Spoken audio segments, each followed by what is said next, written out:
Good evening, everyone. Welcome to the hallowed grounds of the Lady in Black, the track too tough to tame. This is Darlington, as it plays host to race 23 here in the MSRA Speedlab Truck Series. The playoffs begin here tonight, and what a track to begin the playoffs at. One of the most difficult racetracks you'll ever face on the racing circuit. I'm Seth Cole, being joined by Kyle Lawrence, and Kyle, here tonight, we finally have kind of gotten the house clearing done from knowing who was going to be in the playoffs, who was not. Now these drivers, they've got a task ahead of them kicking off here tonight at a track that's got just as much infamy as it does fame.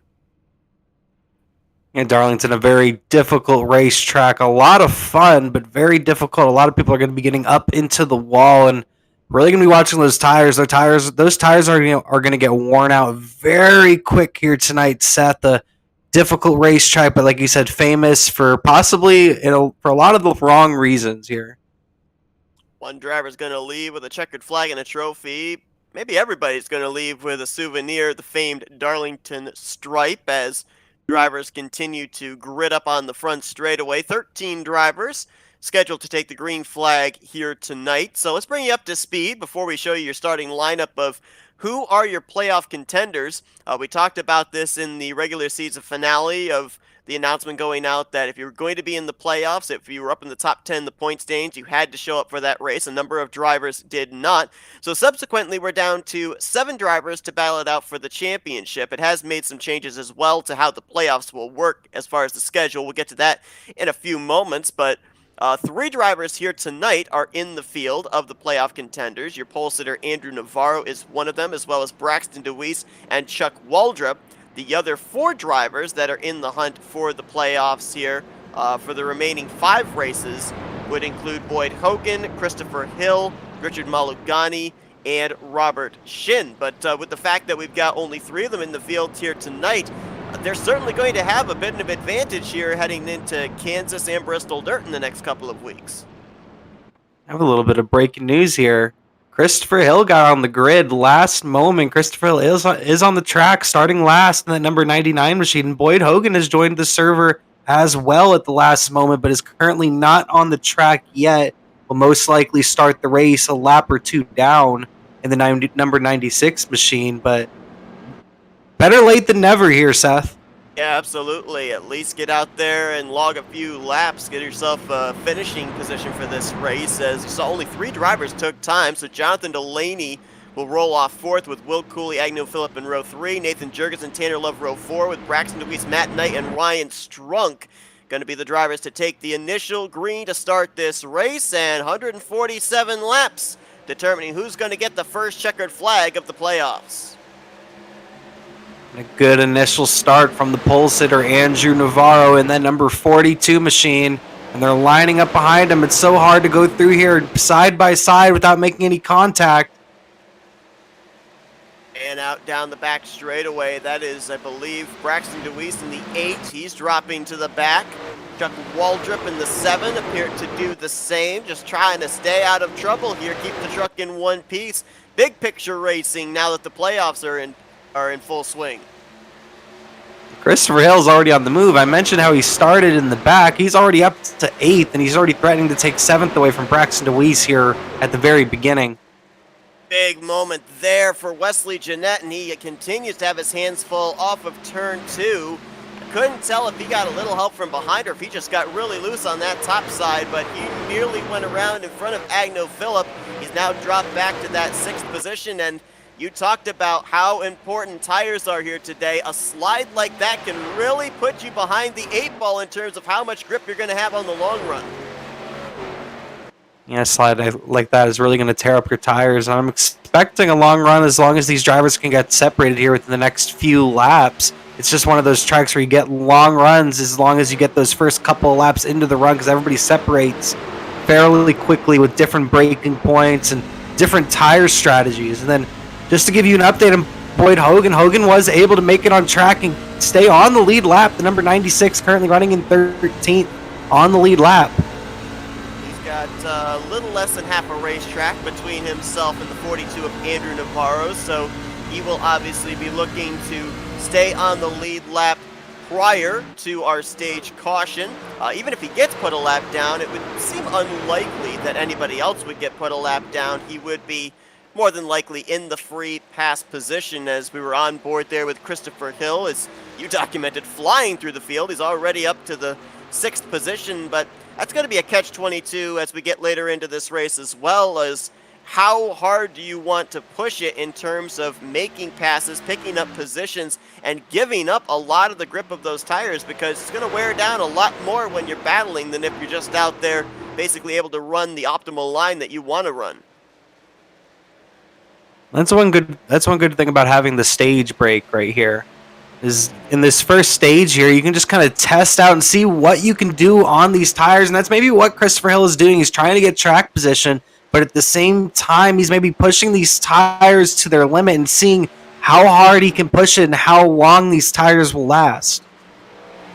Navarro right now about a second over Agno Phillip, then another second back to a pretty good battle between Tanner Love, Will Cooley. We had Nathan Jurgensen up there, but he's now lost the 5th position to the 99 of Christopher Hill. So Hill already up inside of the top 5.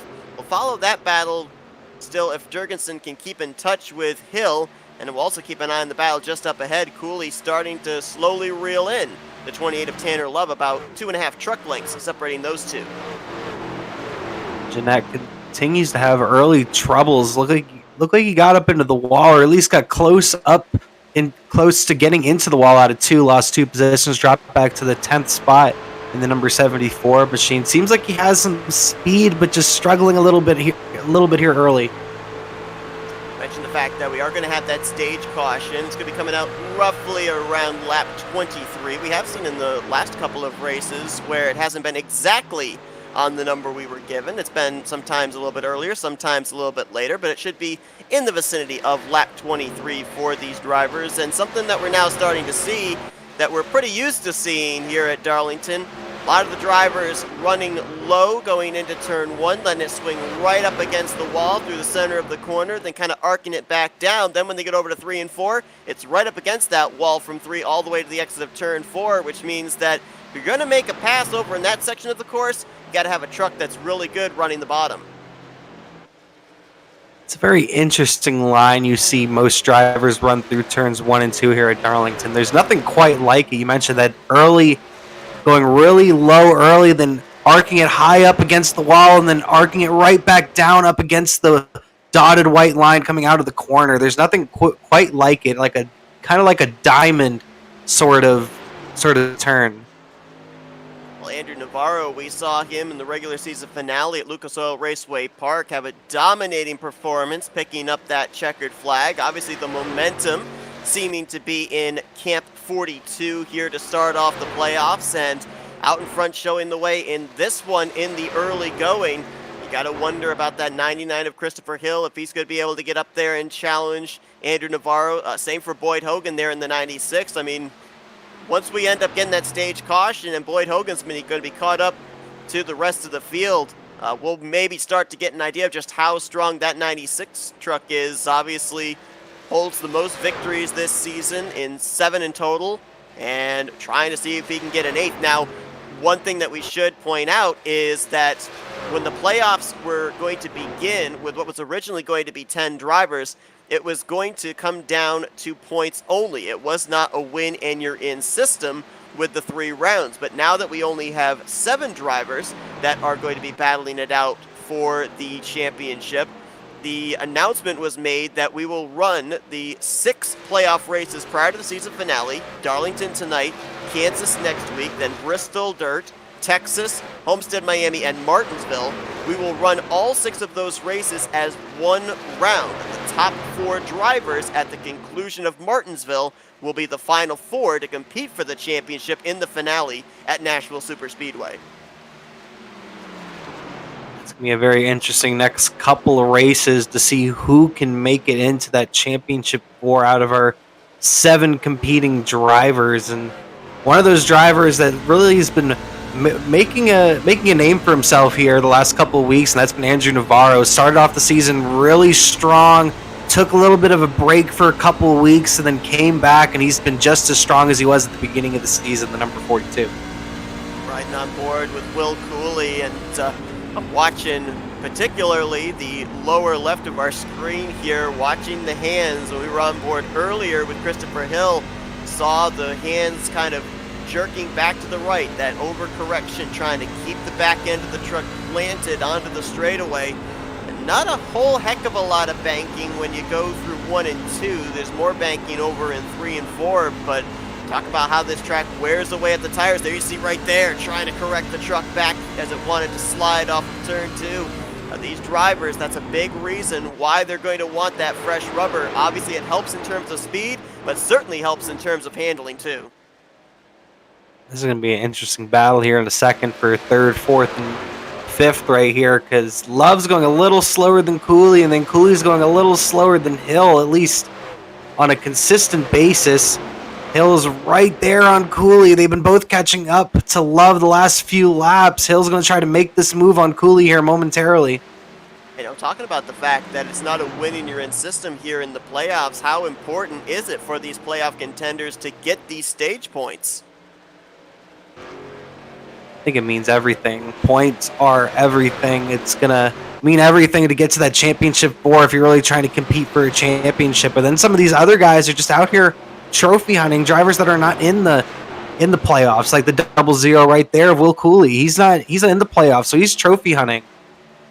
I don't know if it means anything right now, but you know, talking about the fact that Boyd Hogan, he was able to get onto the track before the first lap was completed, has remained on the lead lap up to this point. He's actually closing in on the tail end of the field. He's actually been running the fastest lap times of anybody. Most of your front runners are in the 31.2s to 31.3s. He's still running down the 31.0s. So he is starting to close up on 12th place Chuck Waldrop.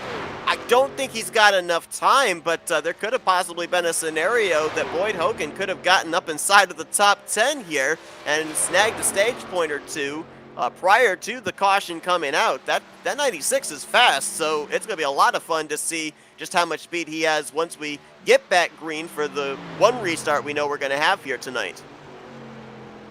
And there's 2 bright points for Boyd Hogan starting on pit road. One of those bright points, of course, is he's able to keep his car clean. He's not around other vehicles, so he's less likely to get into an incident.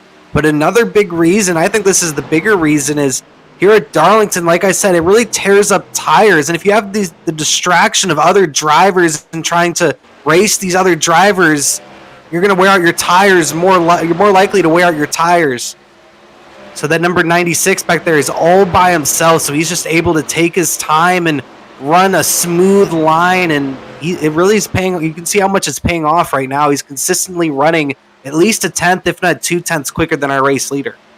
Great point. And of course, the officials taking into account the fact that we're at a track as abrasive as Darlington. Tires should not be that much of a concern in terms of tire strategy here today. In addition to the set that they started this race on, they've got 4 additional sets waiting for them on pit road. But with that being said, there's every possibility that once we go back green, we might end up seeing drivers go on the 2-stop strategy, but some other drivers, they may elect to go with the 3-stop strategy. Personally, I think that's what I would do. I would probably do the 3-stop strategy and just get the most you can out of these tires, because these tires are going to be everything. These drivers are already 2 seconds off their fastest lap pace in this lap 22. And here goes Hill. He's going to send it in for 4th. He's trying to take the spot from Cooley. They make a little contact there in the center of the corner. This is going to be a hard-fought battle off turns 1 and 2. Cooley, you saw there the hand motion trying to keep the truck off the wall and subsequently also keep it off of Christopher Hill's 99 to driver's left. Through 3 and 4, still able to keep that top side. The advantage right now is to Will Cooley because that outside line is the preferred line. Christopher Hill having to feather the throttle a lot more, but he completes the pass cleanly. Nice move there by the 99 of Christopher Hill, and bear in mind, that pass was made with 22 lap old tires, as there is the stage yellow to cap off stage 1. Andrew Navarro going to pick up some very valuable stage points with the stage victory here at Darlington. Hill able to snag that spot right there before the end of the stage. Good job for Christopher Hill. Started in the back, started 12th. He's already moved his way up to the 4th position. But now the driver we're going to watch on this next run is going to be that 96 of Hogan, and see what he does and see what his pit stop strategy will be if we get to green flag pit stops. You said it, Kyle. Points are everything. Navarro's going to get 10 points. Christopher Hill will get 7. And Braxton Dewees will get 2. Boyd Hogan is not going to get stage points, obviously. He'll be back in 13th of the 13 drivers, but now he'll be looking to gain points as far as race finishing position. And wow, some stacking up there. Coming to pit road, the 28 was into the back of the 94, and the 99 was into the back of the 28. I don't know if it was heavy contact, but last thing you want to do after running such a clean first stage, you don't want to be coming down pit road with damage. Yeah, that's the last thing you want to do. And I don't think we mentioned this during the pre-race, but here at Darlington, it's probably the most difficult pit road in all of NASCAR, I would say. A very difficult pit road. So if we get green flag pit stops later, we're most likely going to see some drivers missing pit road entry. There you see the damage on the right side of Wesley Jeanette. 42 of Navarro going to win the battle off pit road. Christopher Hill going to jump a couple of positions on pit lane up to 2nd. And then Tanner Love, Will Cooley, Nathan Jurgensen.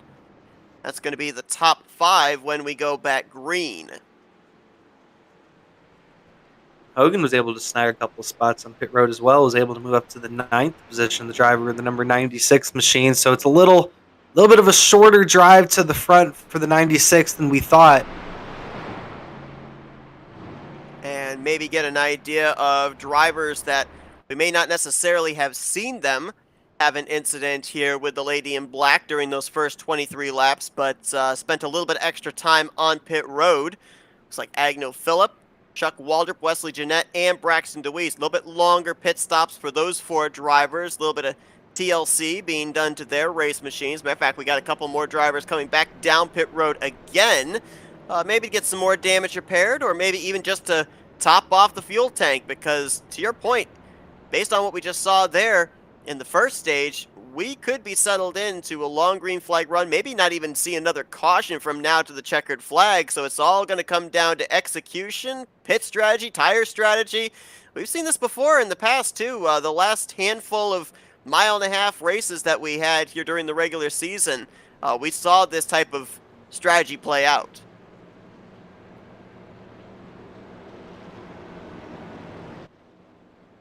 A couple different drivers stopped on pit road right there. Tulaney with the gas and go, Agnell Phillip with the gas and go, Ryan Strunk with the gas and go, and right back onto the racetrack for the restart here.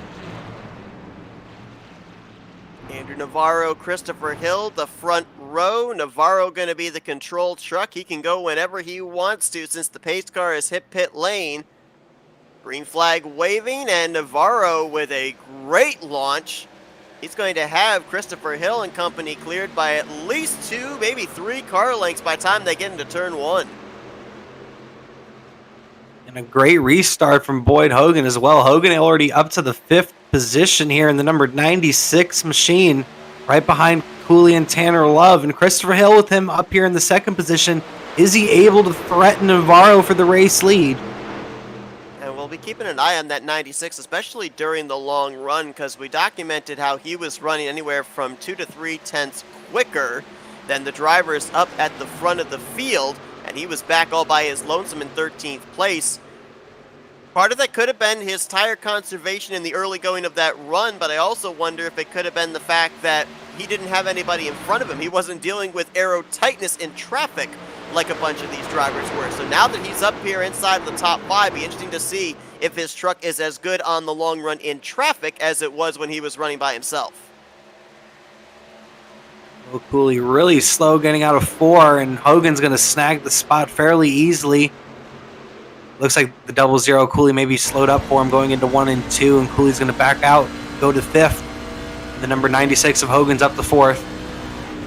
Boyd Hogan had the best regular season, won the regular season championship, had 7 victories during the course of that run, and trying to see if he can now close it out with a championship, trying to get things started off here in the first race of the playoffs at Darlington as he looks ahead at the top 3. Tanner Love going to be the next on his hit list in the battle for the lead. Even though Navarro got that really good launch, Christopher Hill, he's been able to reel Navarro back in. So the battle for P1 may be on here, maybe as soon as this lap. And if these guys get side by side, Tanner Love's going to be right there too, because Love is faster than both of them last time by, the driver of the number 28 machine. And again, remember that for Navarro and Christopher Hill, they want to go to victory lane. They want another checkered flag here in the Reaper Speedlab Truck Series, but the win would not lock them into the Final Four. However, a win basically translates to max points, which is what they need to be able to be one of the top 4 drivers to battle for the championship at Nashville Super Speedway. And boy, Christopher Hill, you see him running about a half groove, almost a full groove lower through these corners. The thing that's impressing me is his ability to get back to the throttle. Normally, you run that low, the top side gets back to the throttle sooner and starts to gap you. Hill's been able to, from the center of the corner off, keep the gap the same or even close the distance up more. Yeah, the number 99 is running a very smooth line on both ends of the racetrack right now, trying to make this pass on the number 42. He hasn't gotten up next to him yet. I think he's just waiting for the right time, because he needs to make the pass quickly. I mentioned it before. If him and the 42 get side by side, Tanner Love is going to be right there. So he has to make that pass really quickly, or Tanner Love is going to approach him, and then possibly even Boyd Hogan to the 96. When you think about it in the case of Christopher Hill, that 99 truck, this has kind of been his MO, right? We've seen him start at the back and be able to work his way to the front, and a big reason for that is he's been able to set up his truck to run in places where other drivers aren't all that comfortable. So if there's somebody that's able to pick a lane that Andrew Navarro isn't running and be able to possibly complete a pass for this race lead, I think it would have to be Christopher Hill's 99 Toyota. He's been peaking on the inside in 3 and 4, especially on the exit. He's been just there. You see it again. He's right there. He's so close to getting underneath that 42 machine. If he's going to make that pass, I think that's probably where it's going to be, is right there on the inside in 3 and 4. Navarro, this is the most pressure that he's had to deal with. Ooh, those left sides got down there on the apron to racetrack transition. Saw him push up the track a little bit. 99 of Christopher Hill was not able to capitalize, though, as Navarro, is he looking in the rearview mirror at all, or is he looking out the windshield? Because the one thing I'm thinking about is we have to remember where we are. This is Darlington. This is the track too tough to tame. If you take your eyes off of outside the windshield and you concentrate on Christopher Hill, then this racetrack's going to step in, and it may be the one that gets you rather than the driver that's trying to run you down. I feel like any track you go to, it's more about racing the racetrack than your competitors, but none more than Darlington. You really just need to race the racetrack, not worry about your competitors. Do not look in the mirror. Focus forward. Focus on you. Focus on conserving those tires as best you can while keeping up your speed. Let's go inside the cockpit of Christopher Hill. Looking ahead at Andrew Navarro, both trucks running the identical same line. They're through 1 and 2. Let's see what they do down here in 3 and 4. Does Navarro peak low? No, instead he's going to ride almost the same line. Now he'll arc it through the center of the corner, run a little bit lower from the center of 3 and 4 off the final corner. But not peaking quite as much now is Christopher Hill, kind of running the same line that Andrew Navarro is running. Is this now based off the fact that taking those couple of looks before, the grip has gone away for him to be able to do that? You see the hands back and forth there inside of Christopher Hill's Toyota. I think the grip may have left that he had earlier, and now he's just kind of had to go into ride mode. Yeah, I think he's lost a lot of that grip in that number 99 machine, at least over in 3 and 4, and Maybe he's just trying to cool down the tires, maybe reset, and may attempt again on the number 42 machine. But yeah, I think he's lost the grip on that number 99. And don't look now, that number 96 of Boyd Hogan's on the move. He's beginning to catch up to these guys. So we mentioned about the fact, we're not certain what the fuel window is for these guys, but we mentioned with the fact the number of sets of tires they have still available on pit road. There is every likelihood that we could end up seeing most of these drivers stretch it on one more pit stop from now to the checkered flag, but there could be some drivers that elect to take that extra pit stop to try and gain track position. If they're planning on doing that, I would assume we went back green somewhere in the vicinity of 110 laps to go, so we're looking, what, about maybe 35 lap runs for the drivers that would be planning two-stop strategy?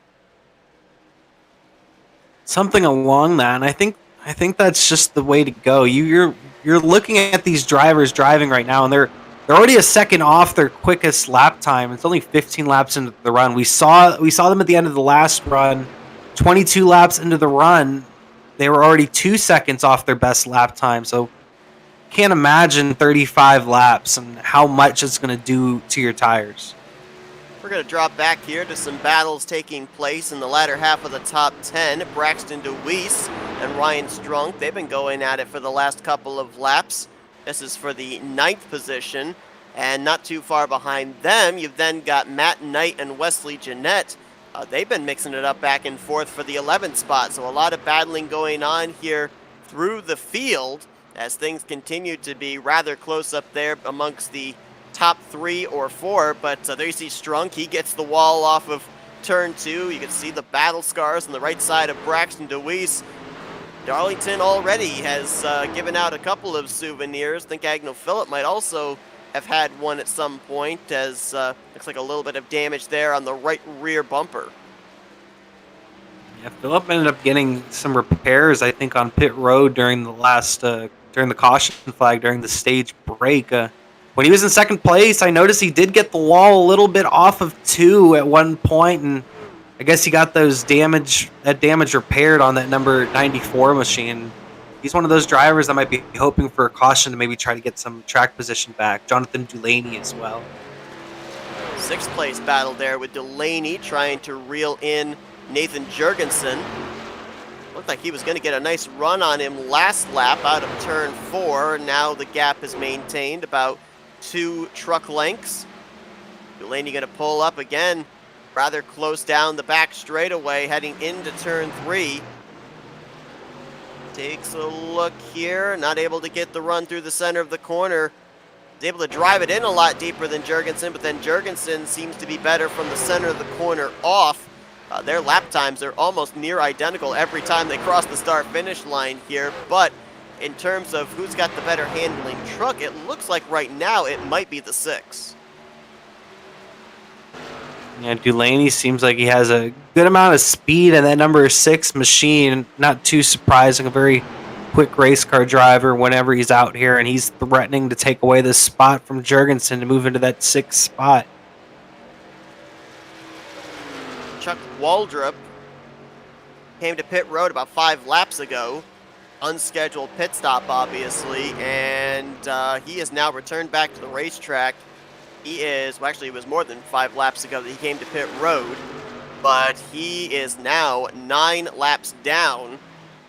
Obviously, something mechanical could happen to somebody in the field. We may end up seeing a wreck, may end up seeing a caution, but the way things are trending right now, it's very likely Chuck Waldrop will end up finishing out tonight's race in the 13th position, which is a tough break there, a tough way to start off the playoffs for the driver of the 7.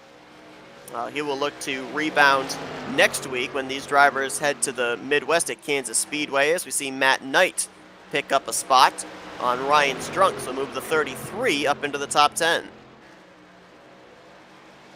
And Matt Knight able to get up here into the top 10, right behind, not right behind, but a couple of seconds behind Braxton Dewees, who's been fairly quiet throughout the day. He's gotten up into the wall, I think, a time or two in that number 8 machine, but currently riding in that 9th spot.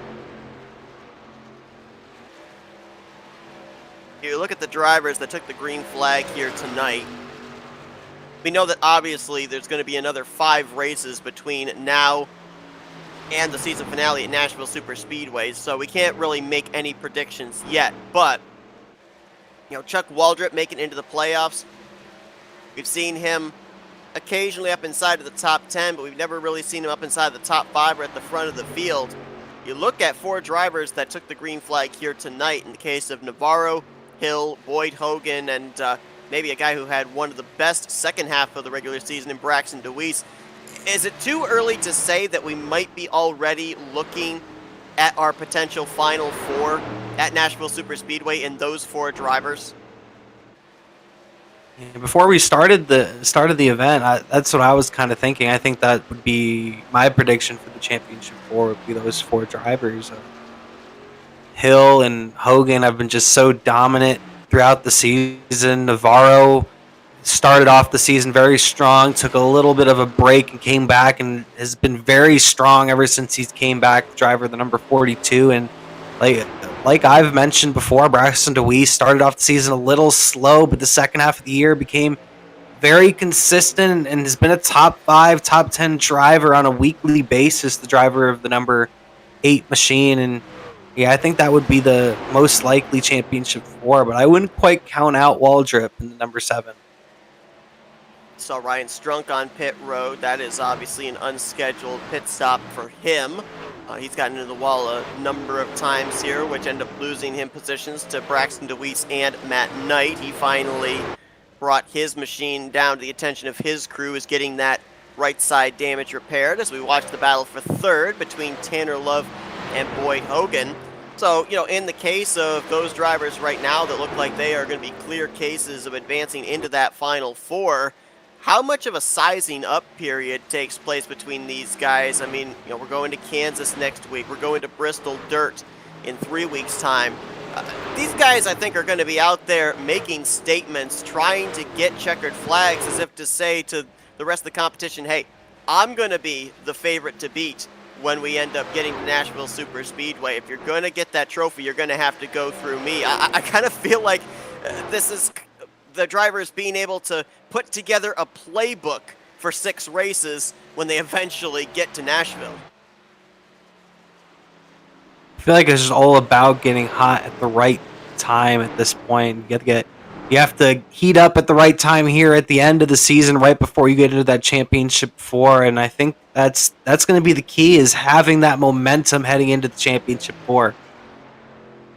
Andrew Navarro continues to show the way. He's been able to open up over a 2.5-second gap back to Christopher Hill. Remember when we started the second stage, Christopher Hill was keeping right on the back bumper of the 42.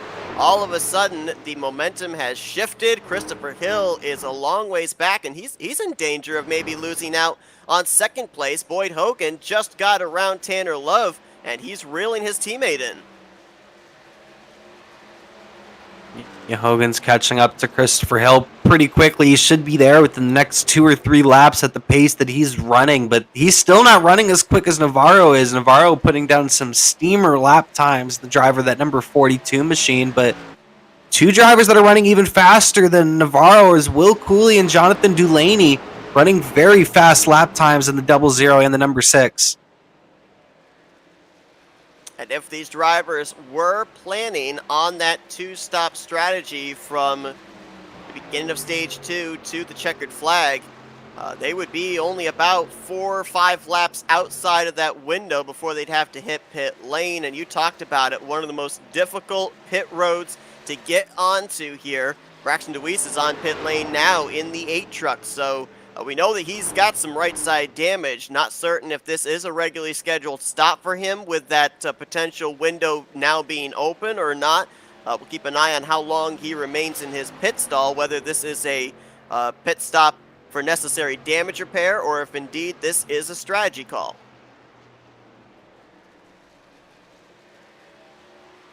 And Dewees is the first domino to fall, first one to come down pit lane here. We'll see if he drives off pit lane or if he's getting damage repair. And it looks like Hill is going to jump down pit lane here. Whoa, he missed it. You talked about it. the entry to pit road so difficult, and he completely missed his braking point. It's such a difficult pit road, and you want to get as much speed as you can onto pit road, and it's so difficult to get onto pit lane. Someone like Andrew Navarro, with as big of a lead as he has, he can afford to take it very easy onto pit road and make sure he gets on safely.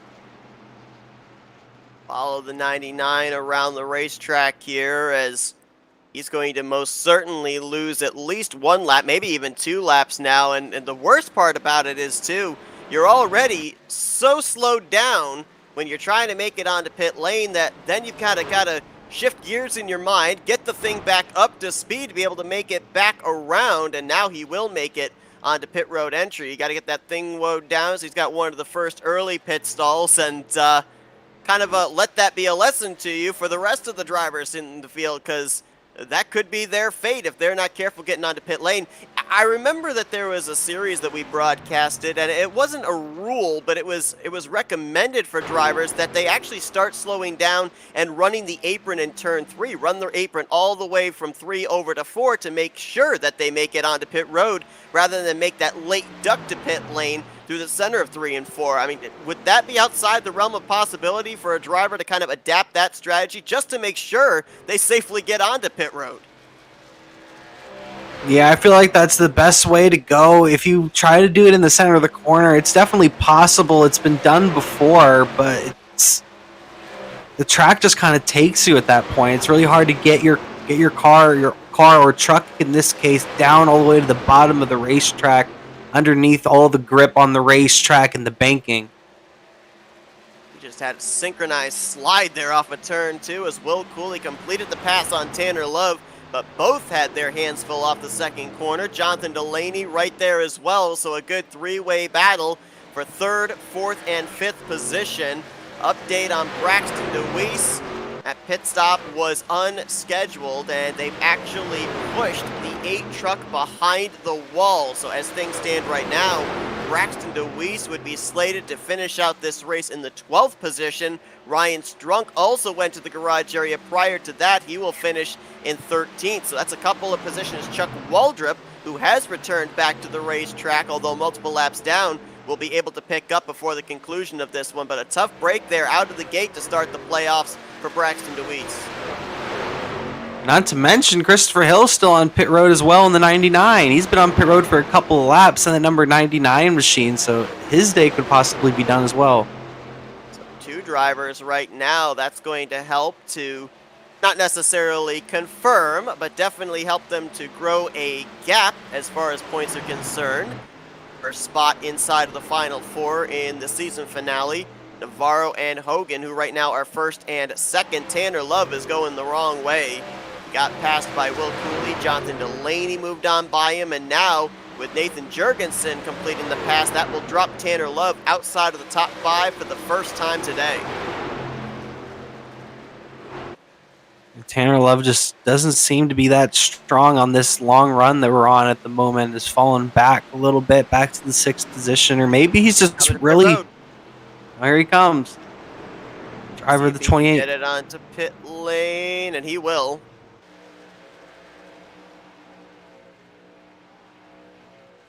He's got some damage there on the right front. We'll see if they do a little bit of cosmetic work on this pit stop. But now this will probably, I would think, Tanner Love pitting from what was then the 6th position. I would assume this is going to draw more drivers to pit road. Yeah, I'm interested to see who's going to be the next taker on pit road and see when all these guys come down pit road. It looks like they're all going to skip by this time by. No one's going to make that move left down pit lane.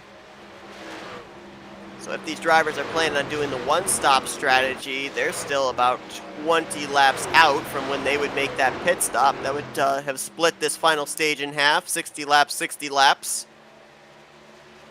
And it looks like it was a regularly scheduled stop for Tanner Love. He is going to return to the track, albeit 1 lap down, but we'll have to keep in mind, he was in the 6th position when he came to pit road. Be interesting to see, once these drivers all come to pit lane, where that 28 is going to cycle around to.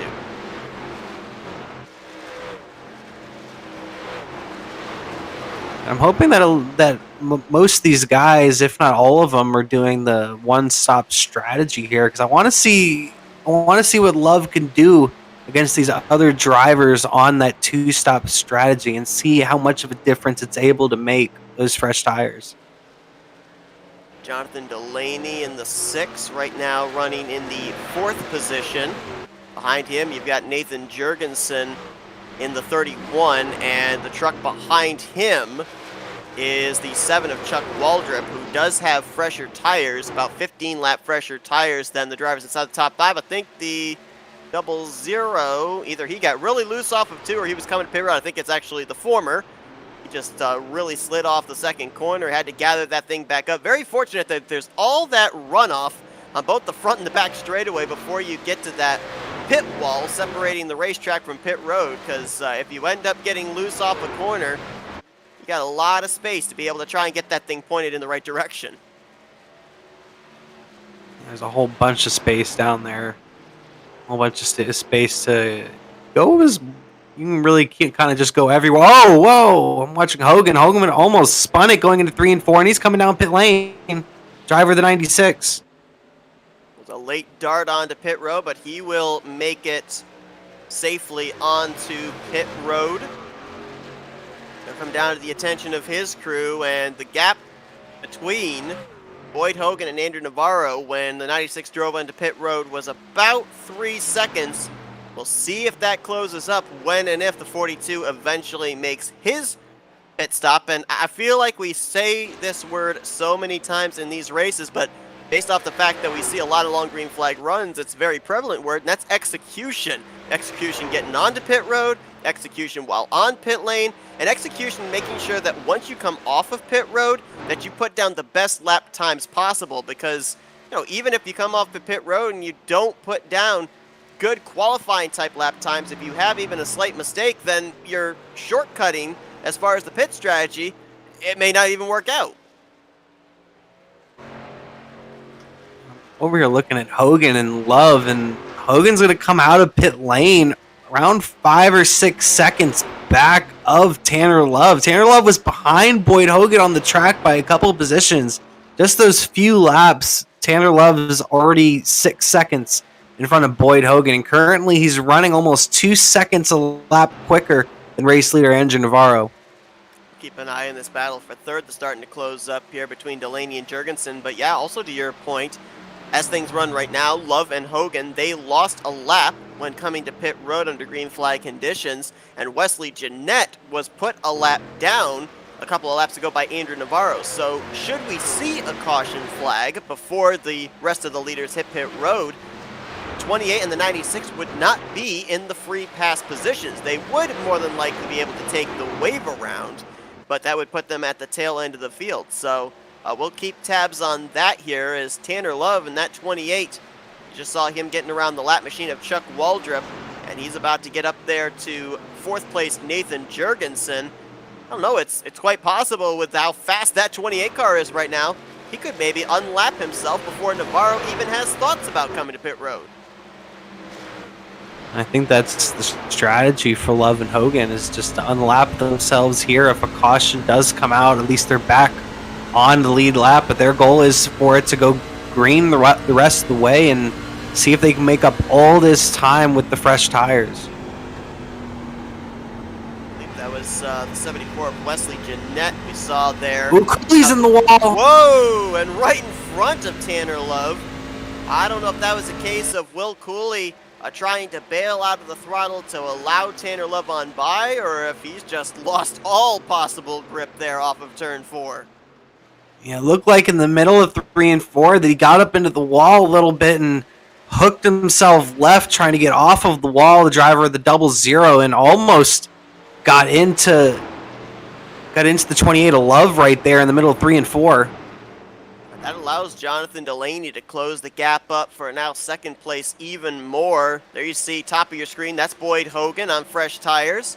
Now making the pass on Nathan Jurgensen. He's kind of doing the same thing Tanner Love is doing on those fresh tires, trying to get up there and unlap themselves from Andrew Navarro the hard way. But it's easy to do when you look at the lap times, because Boyd Hogan, Tanner Love, they're running in the 30.4s, 30.5s. That right now is anywhere from a second and 7/10 to even as much as 2 seconds faster than what the drivers on old tires are running. All right, now Hogan and Love look to be the only two drivers on this certain strategy at the moment, and they're going to try to work it to their benefit and see what they can do and see if they can maybe steal this race away from Andrew Navarro. Navarro about to now complete his 53rd lap on this stint. Correction, 52nd lap on this stint. Again, as we mentioned, he would now be about 10 laps away from when he would have to come to pit road. Now, again, like we said, we don't know what the fuel numbers are for these guys, but let's say that they can actually go further than 60 laps, and you know what? Let's forget I even asked that question because Navarro's coming to pit road.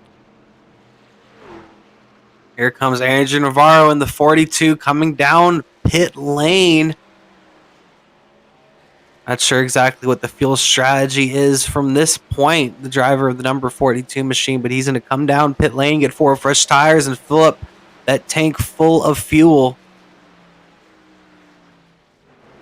Hill still sitting on pit road. That turns the race lead over to Will Cooley in the 00. But I was kind of speculating, if a driver can go further than 60 laps on a tank of fuel, would it be worth it to stay out as long as you possibly can, as long as that fuel tank will allow you, then come to pit road and be able to have as fresh as possible tires towards the end of the race? Because if you split this thing in half, these drivers already had their hands full when we were 20 laps into a run, let alone 60 laps into a run. The last thing you want to do with a checkered flag hanging in the balance is be out there on tire treads trying to hang on to that thing and not wreck it coming around in the final few laps of this race. I think the best strategy would be for that either to drive it as long as you can until the fuel tank's dry, or do what a lot of these drivers did and pit very early on in the run and make that 2-stop strategy. So Tanner Love with the 42 pitting, he's now back on the lead lap in the 5th position. Boyd Hogan right behind him, also on the lead lap in 6th. Andrew Navarro has cycled around to a lap down in the 8th position. There you see him now going to get that lap back as he gets by Delaney and now race leader Will Cooley. But the strategy, at least for the moment, has worked for Tanner Love and Boyd Hogan. They have leapfrogged the 42. Know for certain if Navarro has to pit again, but one would have to assume the 28 and the 96, they've still got one more pit stop. I think they're going to have to pit at least one more time, but I mentioned when Hogan came out of pit lane, he was 6 seconds behind Tanner Love. Well, now he's right there. He's gotten to Tanner Love's bumper, and he's probably going to make a move on him within the next lap. And also, the number 42 of Navarro is around 9 seconds behind these two as Hogan makes that pass very quickly on his teammate. 5th place exchanged, and who knows, in the next 10 to 20 laps, that may have been the pass for the race lead. We've not seen Boyd Hogan out in front yet today at Darlington. Of course, started this race at the tail end of the field. He spent most of the first stage running anywhere from 13 to 17 seconds behind the race leader. Didn't get any stage points, but now playing the strategy, trying to see if he can pick up yet another victory in the Reaper Speedlab Truck Series. We'll see if the strategy is going to work out for him here as we are closing in on 60 laps to go at the Lady in Black. Looked like we might have had a truck. I thought I saw a truck that was coming to pit lane, but not just yet. We've got 5 trucks right now that we are still waiting on to complete the cycle of pit stops, which began about 19 laps ago. And Hogan's moved past Love, and Hogan's around 10 seconds behind Agnell Phillip. Actually, no, it's closer to 11 seconds. Around 11 seconds behind Agnell Phillip, and keeps on moving at this pace, and Phillip stays out for maybe another maybe 5 to 10 laps, Hogan's going to catch up to Phillip and pass Phillip. At that point, he's only 5 seconds. Will Cooley from the lead on pit road. It's going to give Jonathan Delaney the race lead in the 6. To be right around the mark where drivers would be able to make it the rest of the way on fuel. They've been on a 60-lap run. We're approaching 60 laps to go. These drivers are going to split this run in half, it looks like here. We'll see who else decides to make that move down pit lane.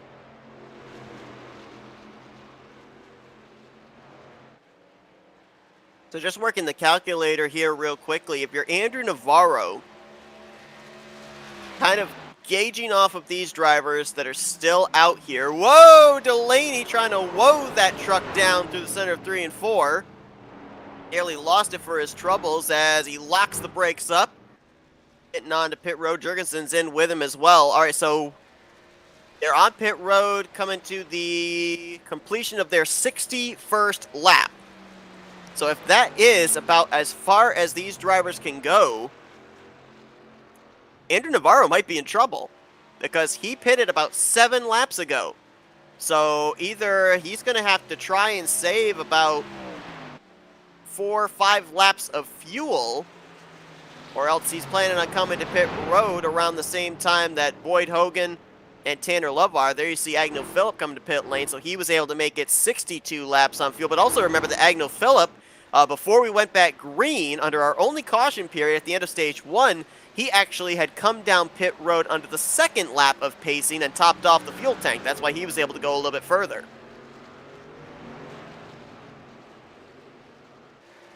And you were talking about these drivers on their different fuel strategies, and that's why I was kind of questioning what Navarro's fuel strategy was from that point forward, because he kind of pit in the middle of the 2 fuel windows, either for the early pit stop or the late pit stop, whether you wanted the 2-stop or the 1-stop strategy. You kind of pit right in the middle, a very weird time to pit.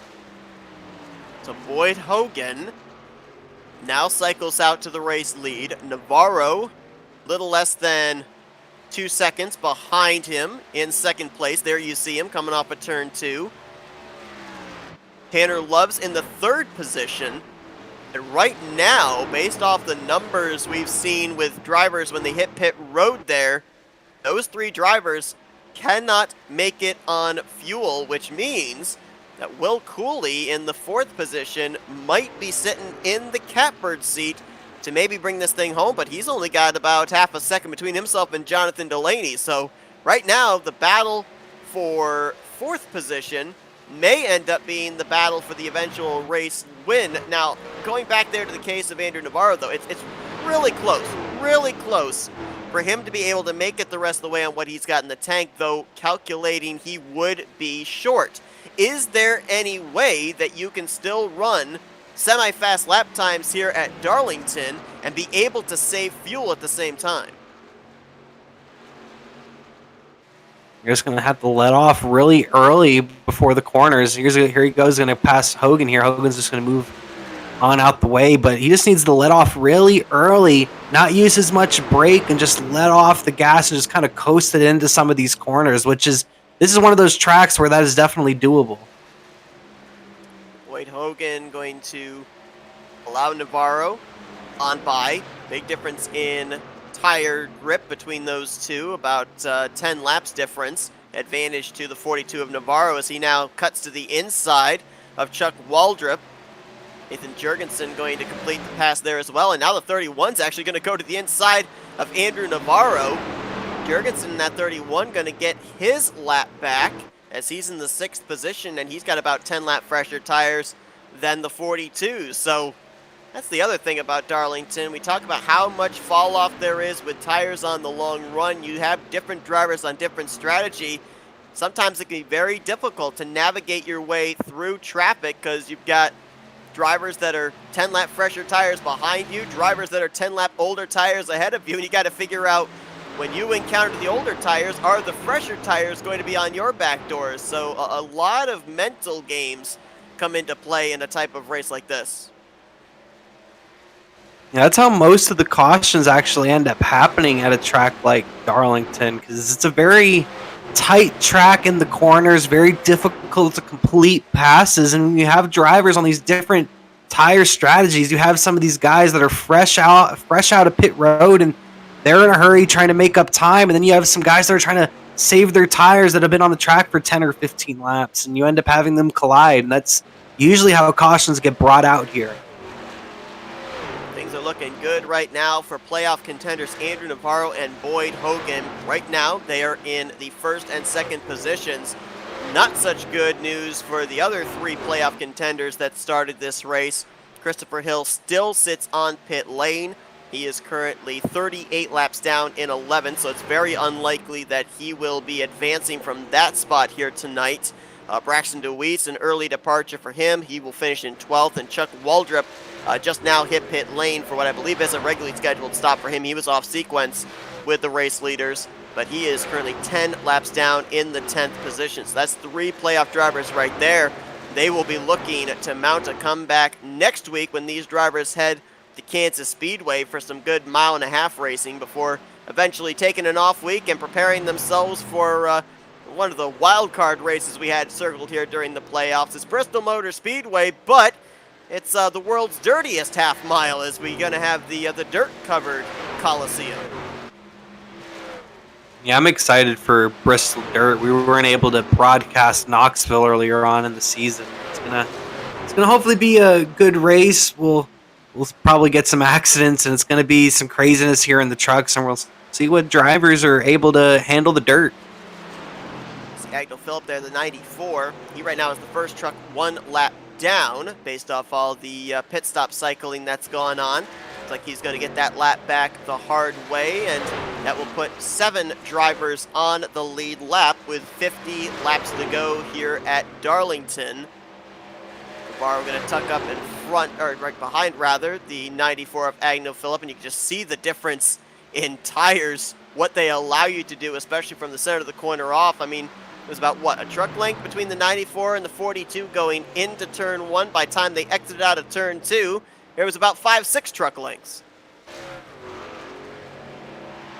Tires make all the difference in the world here at Darlington Raceway, and that's why you see all these different various strategies when it comes to tires at the moment. As of right now, there are no battles taking place on the racetrack. The closest interval for position is 2 seconds, and that's Nathan Jurgensen to Agnew Phillip for the 6th spot. So barring a caution flag coming out, each driver is basically now just doing what you were talking about having to do from the start of this race. Race the racetrack.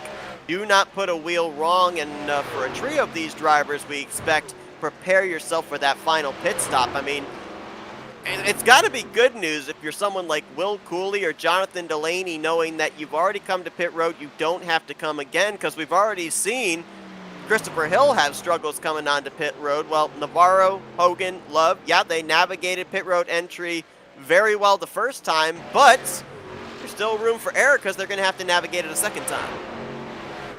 You know, those 3 drivers are going to have to come down pit road a second time. Navarro's maybe if he's able to save enough fuel, but it's going to be a lot of fuel he's going to have to save in that 42 machine.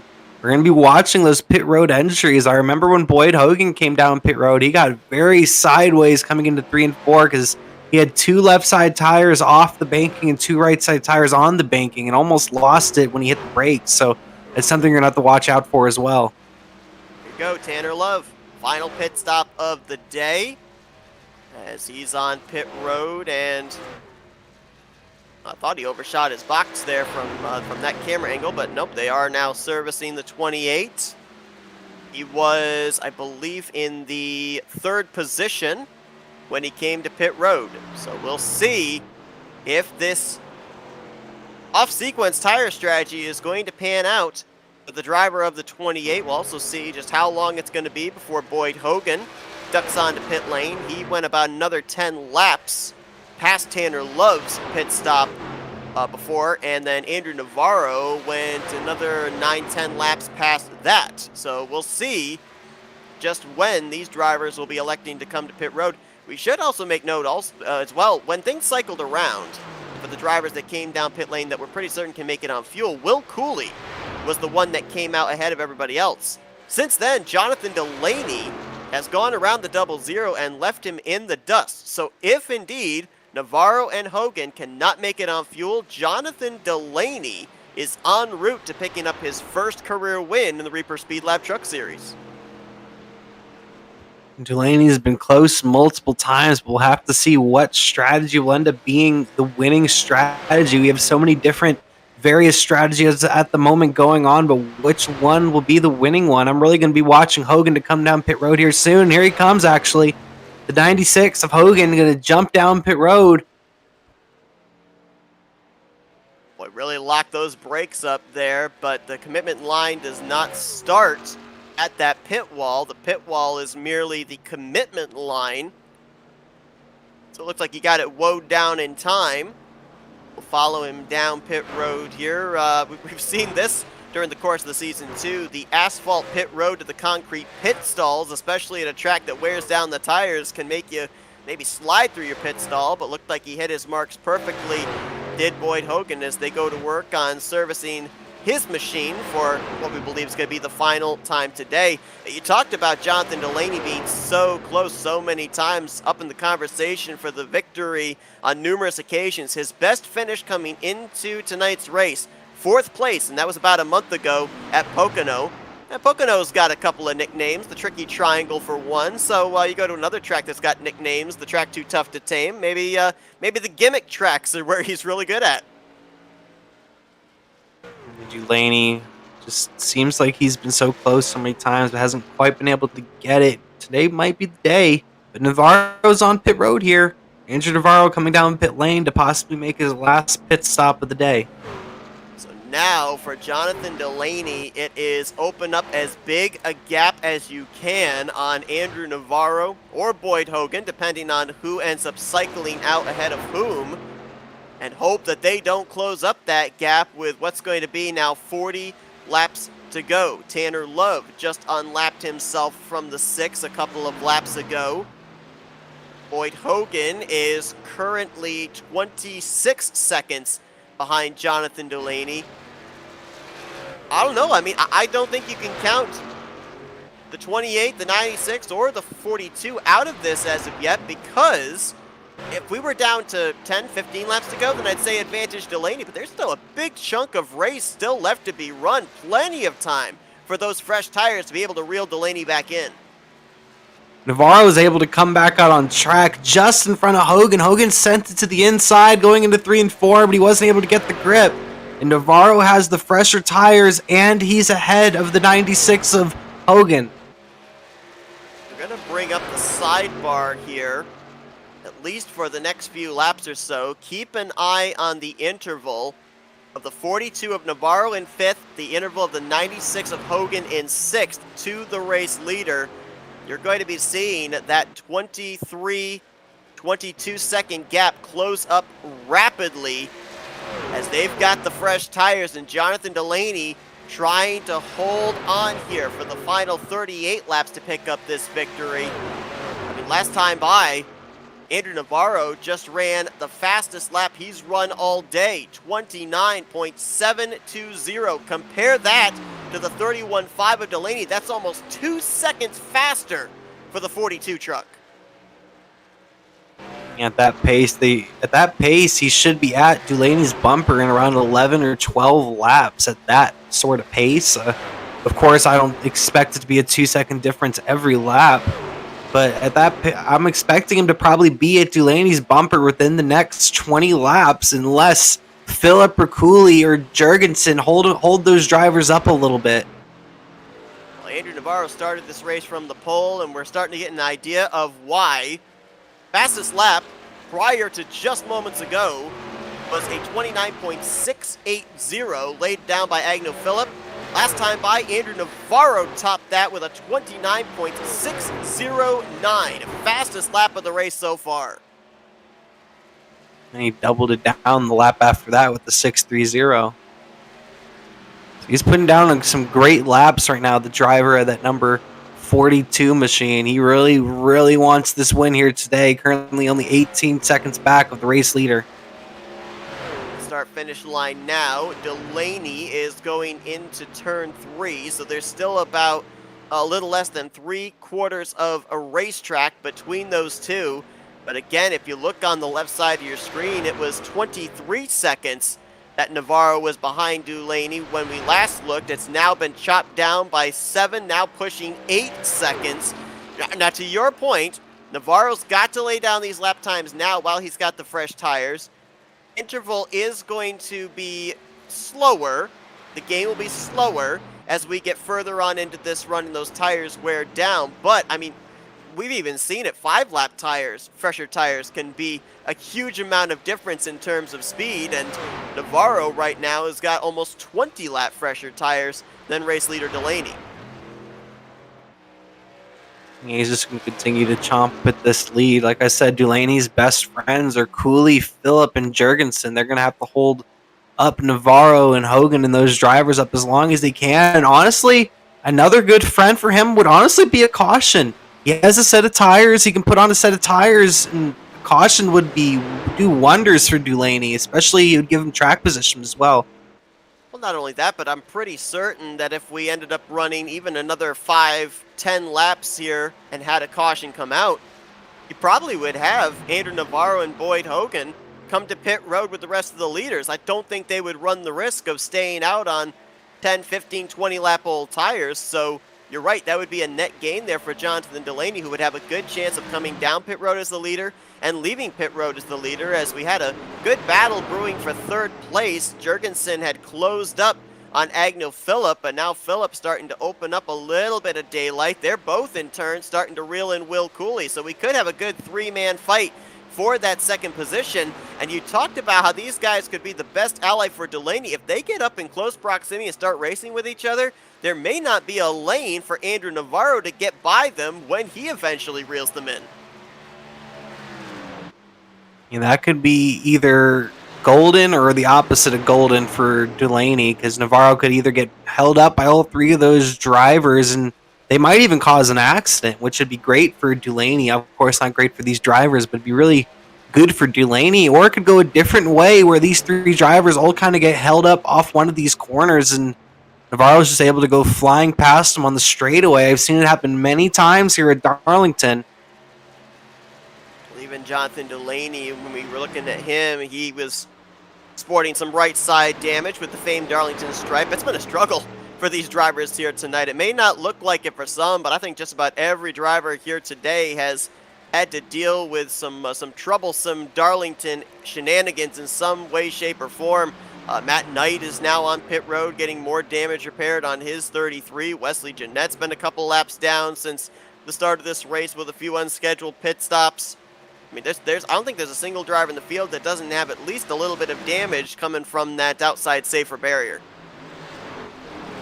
Yeah, it's almost impossible to keep that car out of the wall forever. It's a matter of time before you get into the wall. Running that high lane up against the wall as long as you do, and it just being such a tight track with you have to slow down so much in 3 and 4 especially. It's just a matter of time before you get into the wall 1 or 2 times. Andrew Navarro looking at the lap times now between himself and Jonathan Delaney. What was about 2 seconds advantage now has been decreased to about a second. Still, though, continuing to reel in. If you look here, back in the background from the back bumper of Agnew Phillip, that is the 42 of Andrew Navarro just exiting out of turn number 4. So he's about to reel in this battle for third place. And Navarro's going to be there within the next 2 laps. Question is, where is this battle going to be? Cooley's kind of separated himself from Phillip and Jurgensen a little bit the last 2 laps. But Phillip and Jurgensen haven't really separated themselves. They've been just within around 2 car lengths for around the last 10 or 15 laps. They've been very close proximity. Navarro's going to encounter these guys going into turn 1. I would have thought it would have been ideal for him to encounter them maybe coming off the corner, utilize the fresh tires on the straightaway, pulls right up to the back bumper of Nathan Jurgensen. Almost a little bump there to move him out of the way down the backstretch. There goes Navarro to the inside. He's going to complete the pass on Jurgensen going into 3 and 4. His next target is the 94 of Agnell Phillip. We're on a truck length behind coming off 3 and 4. And again, going to encounter that machine in the corner, more so towards the center of the corner. Let's see if he's able to manage the gap and get the run off. Phillip gets a little loose. All that run up to the inside available for Andrew Navarro, who get alongside and should have this pass completed by the time they get into turn 3. Indeed, he will. So now move the 42 up to the 4th position, or make that the 3rd position. Next driver on his hit list, the 00 of Will Cooley. And the whole time this is going on, bear in mind that Andrew Navarro is continuing little by little to chip away at Jonathan Delaney's lead. He's catching up a couple of tenths these last couple laps. That's because he's trying to make these passes. And here goes Navarro to the inside of Cooley, and he's going to try to complete this pass for 3rd going into 3 and 4, and Cooley's going to back off, give the spot to Navarro, and Navarro a little over 4.5 seconds back of Jonathan Delaney with a little over 20 laps remaining. So now, barring a caution, it is going to be a mono-e-mono, old tires versus fresh tires, Navarro versus Delaney.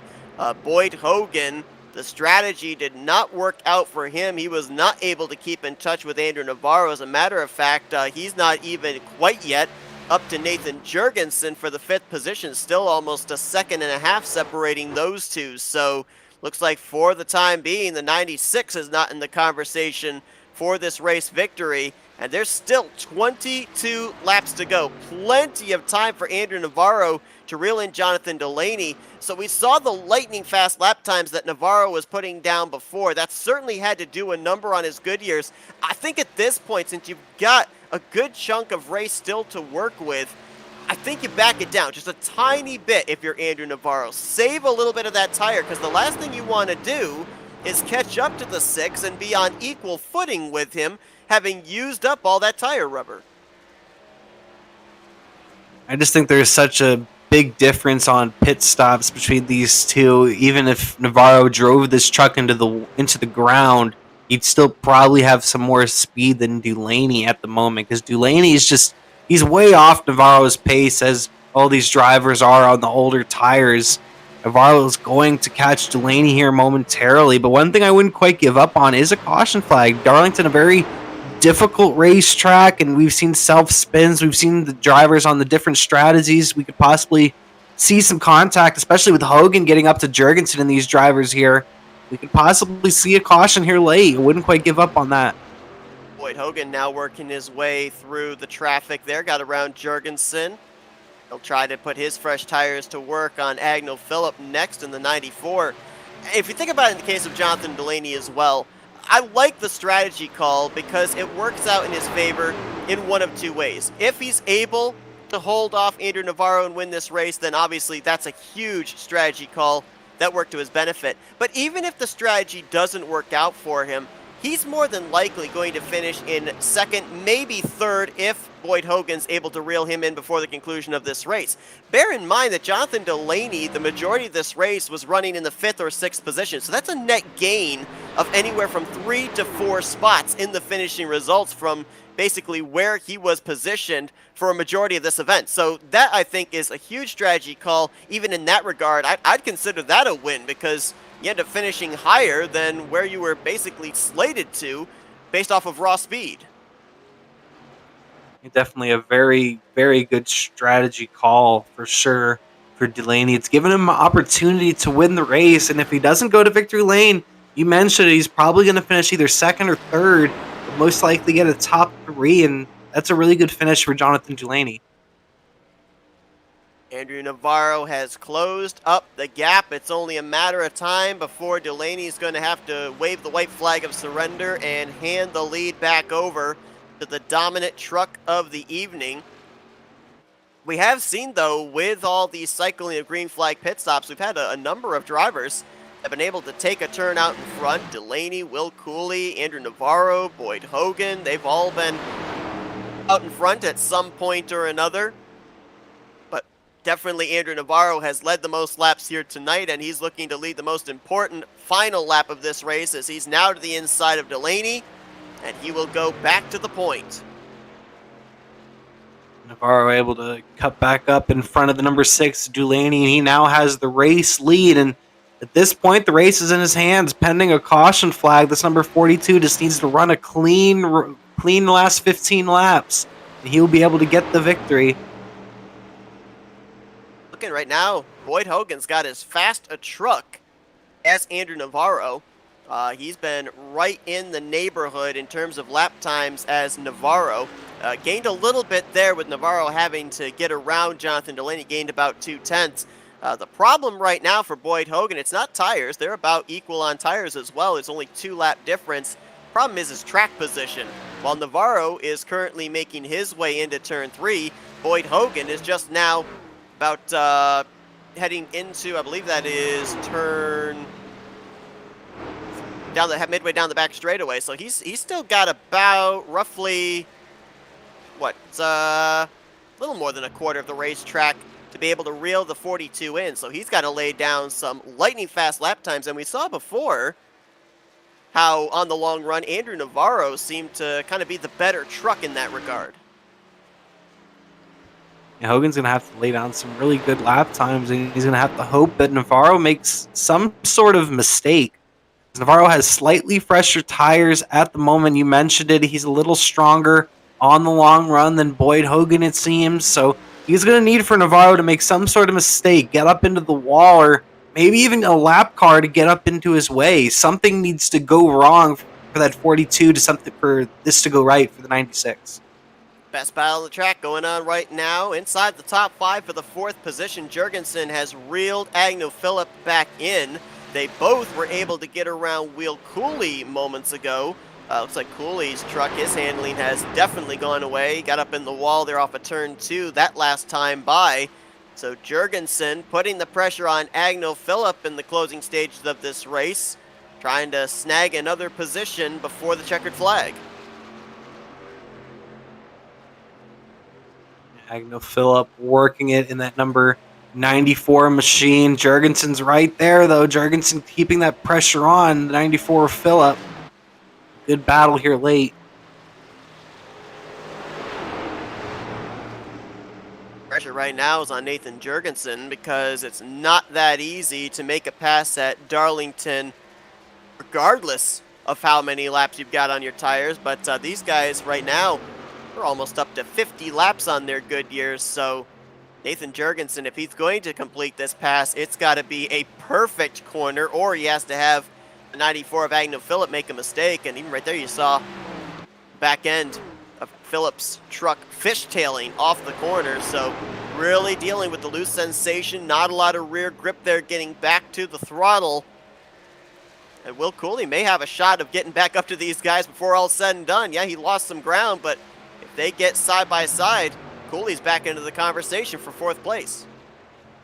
Yeah, if the 94 and the 31 get side by side, the 00 Cooley should be able to catch up fairly quickly, as it just kills so much time being side by side here at Darlington. 10 laps to go for race leader Andrew Navarro. Just trying not to put a wheel wrong. See, even though he's got this sizable gap, still has the bravery to run that thing right up close to the outside wall.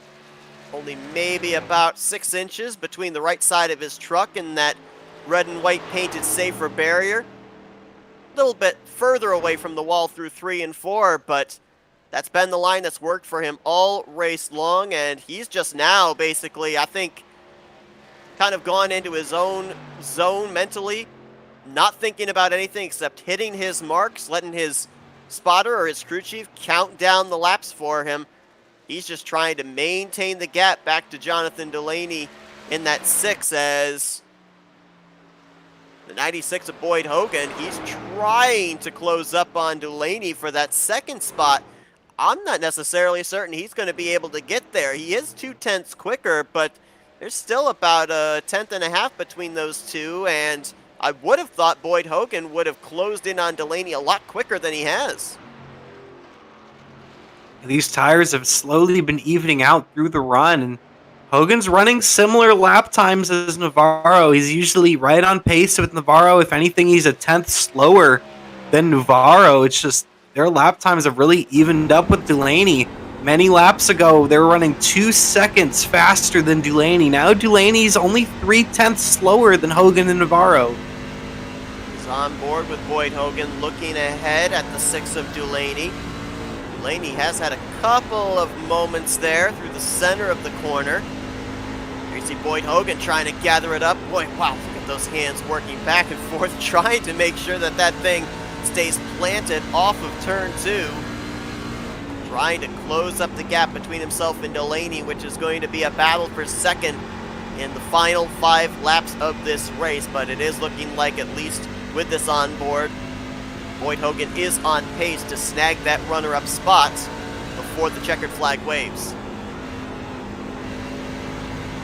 I'm just watching Navarro's line. He has such a good lead at the moment, but yet he's pushing so hard in 1 and 2. He gets so close up to the wall. It's just, honestly, if I were his crew chief, I would have anxiety. I would have a lot of anxiety right now.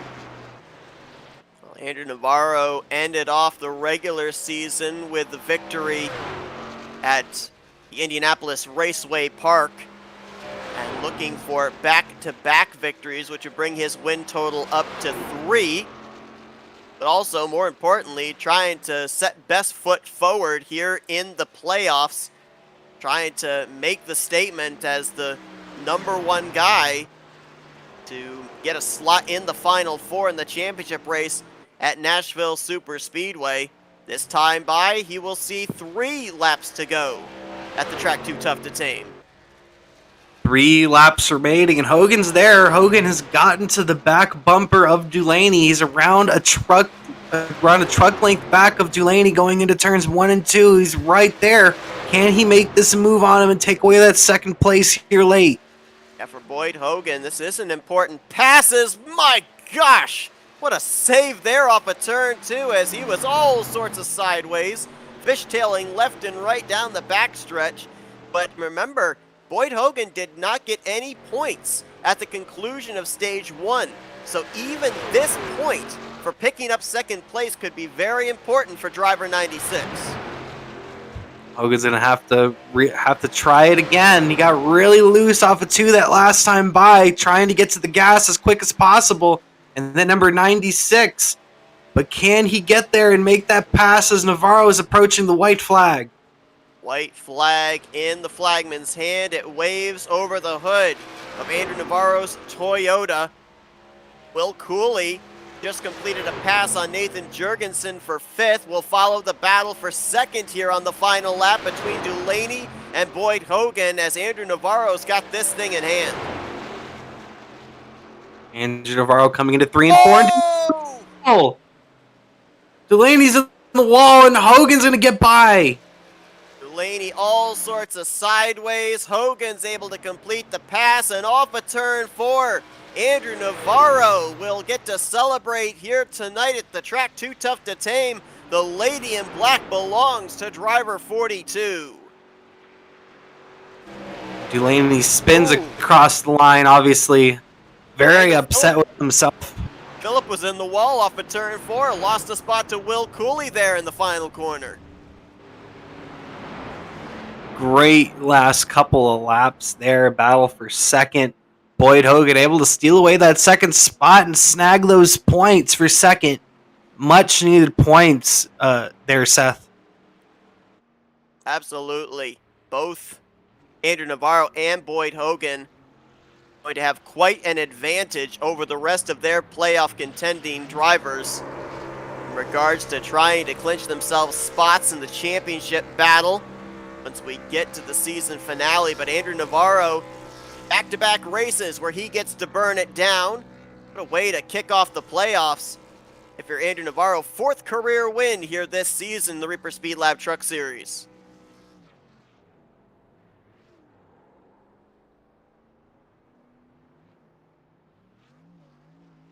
Hogan in 2nd. Delaney, with that moment off of 2, was still able to gather the thing back up to finish in the final spot on the podium in 3rd. Will Cooley passed 2 drivers on that last lap. He got around Jurgensen going into turn 1 after they took the white flag, and then passed Agnew Phillip, who got in the wall off of turn 4 to move from 6th to 4th. Phillip will get the final spot inside of the top 5, and we will now show you the full finishing results from this evening's race. Jurgensen's going to bring it home in the 6th position. Tanner Love, we saw him playing almost the same strategy as Boyd Hogan, but Hogan was able to fight up to 2nd. Tanner Love got mired back last truck on the lead lap in 7th. Wesley Jeanette brings it home in 8th. Chuck Waldrop in 9th, and Matt Knight completed the top 10. Waldrop, the 3rd highest finishing of the playoff contenders, but then you jump to this second page here, and obviously it's good news in the fact that Christopher Hill and Braxton Dewees, playoff drivers, they're going to get points. Malugani, Shin, Hill, they're more than those two are more than likely not going to be getting points for this race, so they are going to have an advantage over those two, but it's going to be a bit of a dogfight here between Dewees, Hill, and Waldrop maybe for those final 4 positions as things stand right now. Still, obviously, a number of races to be run, but just as far as the storyline going into Kansas. Yeah, there's a couple of storylines heading into Kansas, and one of those is definitely Braxton Dewitt, unfortunately coming home in the 12th position. We were talking about earlier how hot he's been in the second half of the season, and this has definitely ended a pretty hot streak that he was on, that number 8 machine, finishing in the 12th spot. Let's see if we can go down trackside, see if we can talk with a few of our podium finishers. See if we can get with our 3rd place finisher here. Well, looks like he may not be available. We may be going right down to victory lane here in just a moment. I believe that's exactly what we're going to be doing. We're going to be going down and talking with tonight's race winner, Andrew Navarro. Hey, Andrew, Kyle and Seth up here in the FRM booth. Got a copy? Yeah. I'll tell you what, we talked with you a few weeks ago. You capped off the regular season with a dominating performance at IRP. Playoffs begin, you went right back to work. Dominating performance here tonight at the track 2 Tough to Tame. Now, we saw a lot of drivers struggling out there, but it looked like as far as execution, as far as the ability to make your way around the racetrack, anywhere you wanted to put that 42 truck, you were capable of doing just that. We even saw that that truck kind of go to a new gear on those fresh tires after that final pit stop. But, I mean, it couldn't have been as easy as it looked. I mean, what were some of the things that you were having to kind of mentally remember yourself with how difficult this racetrack is? Yeah, I struggle really on this track is pit entry. So I had to nail that. And then when you get back on new tires, it feels like a completely different car. So we're trying. So it's just really about, hitting your marks or kind of remembering. And it's kind of hard with the track temp going down that much. I think it dropped like a total of like 16 degrees there. So my last pit stop was just like completely different when I came out compared to how I started the race. Now, Andrew, obviously, we know that the playoff situation, it's not a winning or in system. You end up having to maximize points, be in the top 4 overall to advance into that championship battle at Nashville Super Speedway. But, I mean, coming into tonight, was this, in your mind, a must-win race to be able to get those max points, kind of set best foot forward in the playoffs? Yeah, I just really wanted to start off the playoffs with a win, so I didn't think I was very confused, actually. No one qualified. So I don't know if there was like a reward or anything for that. But I was like, oh, I thought this was the start of the playoffs. So I thought more people were going to qualify. And I almost mentally forgot that it was. I was like, all right, maybe this is the last race before. So, I mean, yeah, I just really need to cap off. And I think I'm behind in the points by quite a bit, so. Well, next week we've got Kansas on tap here to continue on the playoffs. I mean, we've seen you do really well at the short tracks. Really good here tonight at the abrasive Darlington. So obviously there's great momentum on your side with back-to-back wins. What's the confidence level heading into the Midwest? Kansas, I think I did pretty well there actually the first time we came there this season. So I just need to execute. I think I remember crashing in that race, so I'll try not to do that. Well, Andrew Navarro, your winner here tonight at Darlington Raceway, picking up his 4th checkered flag on the season. Congratulations. Go and enjoy it, and we look forward to seeing if you can maybe make it 3 in a row here when we head to Kansas next week. Yeah, thank you.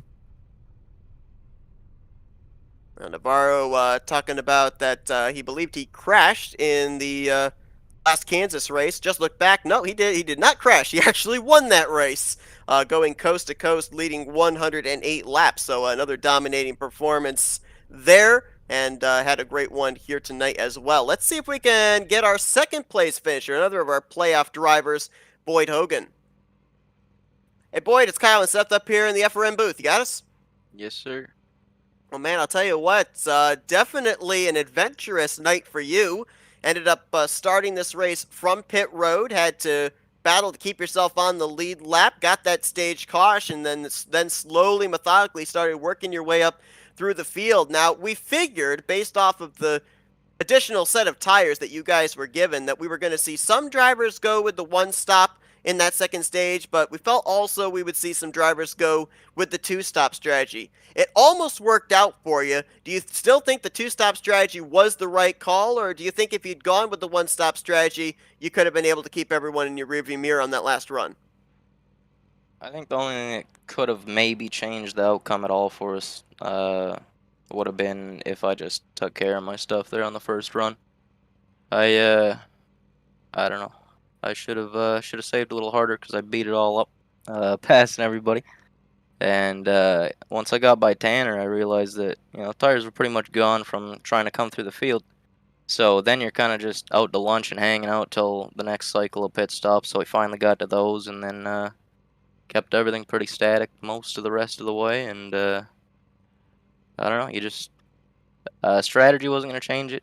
One less pit stop wasn't going to change it. A yellow could have, maybe, but even then, it was a hell of a race. I love this track. So sucks we didn't get to Q. I'm curious to see where we would have been, but overall, pretty happy. We talked about the fact of the format of this playoffs. It's not a winning you're in system. It's you got to be one of the top 4 that has accumulates the most points here during these 6 playoff races to be eligible for the championship battle at Nashville Super Speedway. Yourself and Navarro really the only one of the playoff contenders here tonight that got really good runs. So this has got to give you some confidence heading into Kansas, heading into Bristol. Now, what is the strategy down this home stretch? I mean, we were talking about the fact that, there's some really big names, yourself, Navarro, Hill, that we see up at the front week after week. Is there a sizing up period that's going on now, kind of scoping out the competition, trying to find the strengths and weaknesses, knowing that more than likely it's going to be you guys with the title on the line at Nashville? Are there statements that are being made right now of trying to have the most wins before we get to that finale? I mean, where are you as far as the playoff mindset? I mean, right now it's just it's still early on. I mean, people are gonna have bad races. I'll have probably a bad race or two. So it's pretty much just capitalize, get as much points as you can. Obviously tonight, with where we ended up on the stage, it didn't help us at all. So we probably lost a lot there. But overall, yeah, it's pretty much just gain as much points as you can. As far as sizing each other up, I think most of this year there was a lot of that. But overall, I think everybody here. It's been really good seeing how many competitive cars there are out here still. Even though car count's down a little bit, but I mean honestly we're going green to the end, and I mean we got guys who've won Road to Pro races a couple weeks ago in here. So um, it's pretty much just showing up and trying to be on it as good as you can and see where you end up.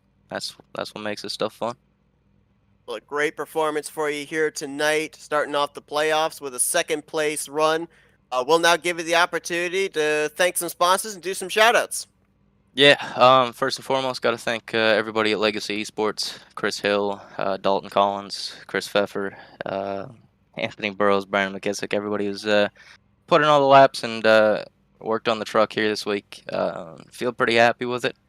got a little bit of work to do here for tomorrow, but I think we'll be pretty stout. Also got to thank Sure Done for being on the truck here.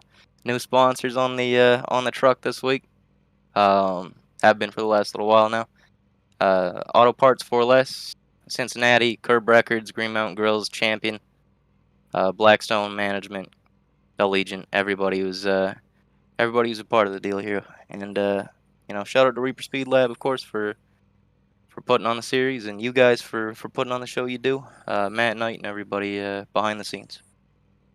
Well, Boyd Hogan, your second place finisher here tonight at Darlington. Some big points there for driver 96 to begin off the playoffs here in the Reaper Speedlab Truck Series. Congratulations on a great run. Looking forward to seeing what you're able to do when we head to Kansas for the second time this season next week. Thank you, sir. And that's going to bring our coverage here tonight from the Lady in Black to a close. Basically, at this point, we've got two drivers that we're looking at, Kyle, that are certainly looking like contenders for that championship. A couple of drivers will be on the comeback trail next week at Kansas. Navarro brought up the fact it's the second time we're heading to that 1.5 mile racetrack. A lot of drivers that are in the playoffs have good numbers in that first appearance, but I mean, what is it going to be like, do you think, with us actually going back to a track that these drivers have run already on the schedule? Because it's going to be the first time that we're going to be going to a repeat venue here on the schedule. I think that makes a lot bigger of a difference when it comes to their practice time. Because you have to keep in mind, this is an open setup league, and a lot of these drivers are working on these setups for a couple of weeks leading up to races. And if they've already perfected that setup from earlier on in the season at Kansas, they just really need to practice their strategy, practice their lines on what they're going to do throughout the event. Now, obviously, as stated at the beginning of the broadcast, the 6 races here in the playoffs before the finale, they're all being comprised into one round. But let's just kind of for a moment focus on what would have been the first round of the playoffs. Darlington tonight, Kansas next week, Bristol Dirt in 2 weeks' time after that. Going into Kansas next week, I kind of get the feeling that would be the track where drivers have the opportunity to kind of control their own destiny, because we know just how difficult Darlington is. Bristol Dirt's going to be a bit of a wild card race. So next week, what do we see? Do we see somebody break away from the pack? Do we see more pack racing, more side-by-side racing? What do you think, especially with the fact that these drivers, as we've already indicated, they've already got a little bit of a playbook going into Kansas for the second time?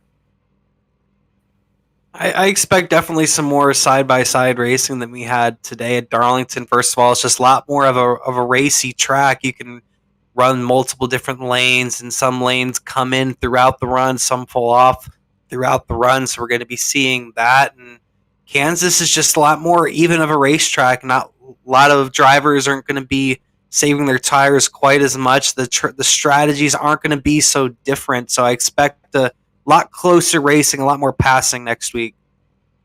Well, it should be a good one, a great one here tonight to kick off the playoffs for the Reaper Speedlab Truck Series. Andrew Navarro, playoff contender, picking up the checkered flag at the track Too Tough to Tame. Again, we will be at Kansas next week to continue on the playoff schedule, September 7th, and the green flag scheduled to fly at 8:30 p.m. Eastern Standard Time. Also want to remind you all, tomorrow night, the Rolling Thunder Gaming Talladega Challenge 57th season kicks off, so be sure to join us for that. We'll be starting that race at 9 p.m. Eastern Standard Time. But Kyle, a great one here tonight at Darlington Raceway. Appreciate you joining me in the booth.